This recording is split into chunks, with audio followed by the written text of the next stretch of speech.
আমি যাব, হাত তুলছেন সুকান্ত বাবু। সুকান্ত বাবু বলুন, হাত তুলছেন আপনি।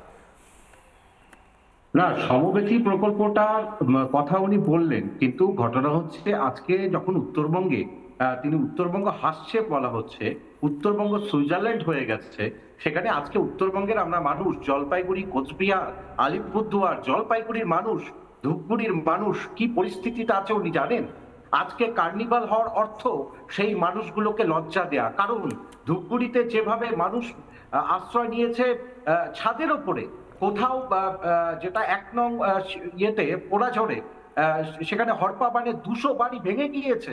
সেখানে আজকে সিকিমের থেকে শুরু করে দার্জিলিং এর অবস্থা কি অবস্থায়, যেখানে আজকে পুরো জলপাইগুড়িতে 172 মিলিমিটার বৃষ্টি হয়েছে, 190 মিলিমিটার মতো বৃষ্টি হয়েছে, কোচবিহারে 261 মিলিমিটার বৃষ্টি হয়েছে, দার্জিলিং এ। তার ফলে কত মানুষ ঘর ছাড়া। উত্তরবঙ্গের বহু মানুষ কিন্তু নির্ভর করে এই পুজোর পরে কিছু ব্যবসার ক্ষেত্রে, ব্যবসা হবে বা তাদের ফসল হবে।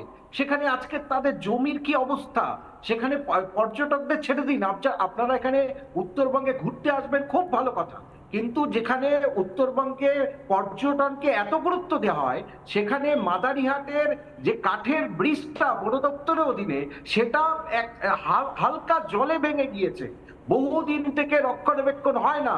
বহু মাদারিহাট থেকে শুরু করে বহু বন জঙ্গলে গরুমারা, যেটা গরুমারা বলা যায় যে জাতীয় উদ্যান, সেখানে কিভাবে গাছ কাটা হয়েছে, ওভারব্রিজ করা হয়েছে যেখানে কোনো প্রয়োজন ছিল না ওভারব্রিজ করা।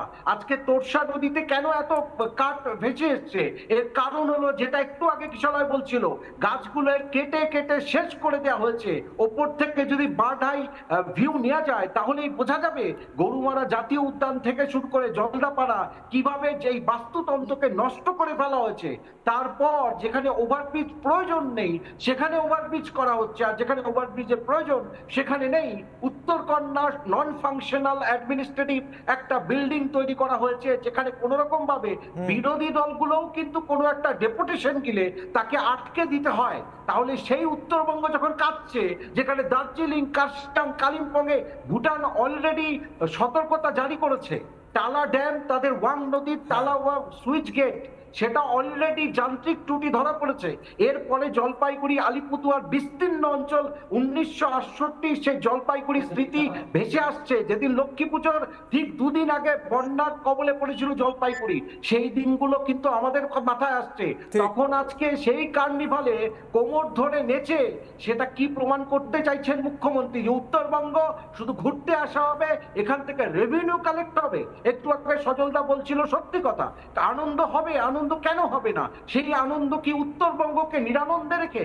উত্তরবঙ্গের গুরুত্ব যদি দিতে হয়, তাকে শুধু প্রশাসনিক ভাবেও নয়, যেটা একটু আগে আমাদের ভূতাত্ত্বিক বলছিলেন, যে কিভাবে চেল নদীতে, ওদলাবাড়িতে মাটি বালি তোলা হচ্ছে, অসাধু ব্যবসায়ীরা কিভাবে মাল নদীতে হরপাবান হয়েছিল। ঠিক এখান থেকেই সুকান্ত বাবু, আমি একবার সুজীব বাবুর কাছে যাব, তারপর আমি মানুষদার কাছে যাচ্ছি। সুজীব বাবু, একটু আগে ছবিটা দেখাচ্ছিলাম, হাজার হাজার লক্ষ লক্ষ গাছের গুড়ি, সংখ্যা গুণে তোলা যাবে না, এত গাছের গুড়ি একদম ভেসে চলে আসছে। বোঝা যাচ্ছে ওগুলোকে কাটা হয়েছে, এমনি ন্যাচারাল নয়, একদম কেটে রাখা ছিল, কোথাও ভেসে চলে আসছে। এটা একদম চোরাইভাবে কোথাও কেটে লোকানো ছিল, ভেসে চলে আসছে, প্রকাশ্যে এসে গেছে বন্যা পরিস্থিতি হওয়ার ফলে। এইগুলোই তো প্রমাণ করছে যে কিভাবে একেবারে প্রশাসনিক মদত না থাকলে এটা হতে পারে। স্যার বলুন। দেখুন, ওই অঞ্চলটা দীর্ঘদিন ধরে আমার পায়ে হেঁটে সার্ভে করা, এবং আমি যেটা জানি যে ওই অঞ্চলে এই অসাধু চক্রটা কিভাবে আস্তে আস্তে প্রাকৃতিক সম্পদগুলোকে গ্রাস করছে।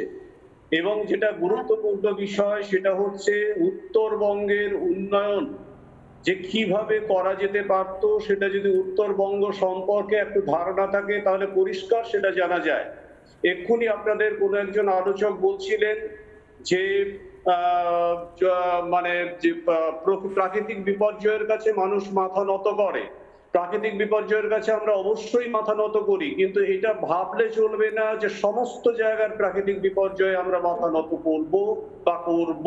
কারণ আজকে আমাদের কাছে বিজ্ঞান এবং প্রযুক্তি এমন একটা জায়গায় চলে এসেছে, প্রি ডিজাস্টার ম্যানেজমেন্ট, এই জায়গাটাকে যদি সঠিকভাবে উপস্থাপন করা যায়, সেটাকে যদি সঠিক পদ্ধতিতে গ্রহণ করা যায়, তাহলে কিন্তু বিপর্যয়ের কাছে মাথা নোয়াবার কোনো জায়গা নেই।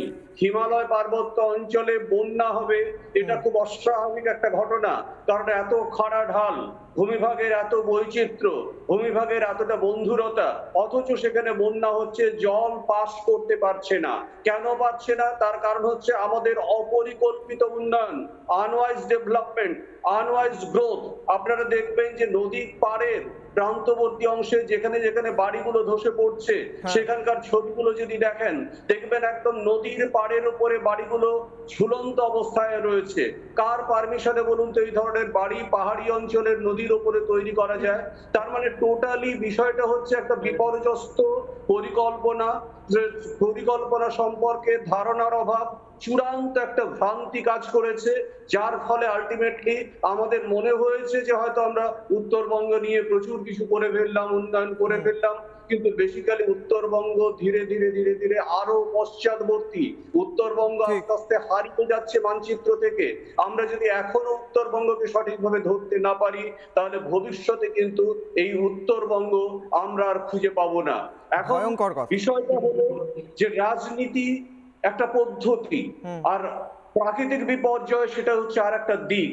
সুতরাং প্রাকৃতিক বিপর্যয়কে যদি রাজনীতি দিয়ে যদি ঢেকে ফেলার চেষ্টা করা হয়, তাহলে কিন্তু আমি বলবো নেচার তার সবচেয়ে বড় পলিটিশিয়ান, সে কিন্তু অনেক বড় খুব ইম্পর্টেন্ট কথা স্যার, নেচার সবচেয়ে বড় পলিটিশিয়ান। নানা ধরনের কন্টেন্ট দেখার জন্য লাইক করুন, শেয়ার করুন আমাদের ফেসবুক পেজ, সাবস্ক্রাইব করুন আমাদের ইউটিউব চ্যানেল।